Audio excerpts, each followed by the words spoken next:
মুসলমানেরা যেহেতু ১৯০ বছর ব্রিটিশদের গোলাম ছিলাম, ফলত আমাদের রক্তের মধ্যে মিথ্যার দুর্নীতি মিশে আছে।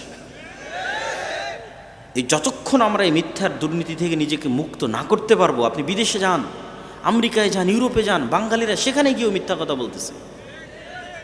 সেখানকার সরকার গভর্নমেন্টের কাছেও অতিরিক্ত ফায়দা, অর্থ ইনকামের জন্য মিথ্যা বলতেছে। তখন লজ্জায় মাথা নিচু হয় যে যেই জাতি খ্রিস্টানের কাছে, ইহুদির কাছে একটা টাকা বেশি পাওয়ার জন্য মিথ্যা বলতে পারে, সে কখনোই স্বাধীন হতে পারে না।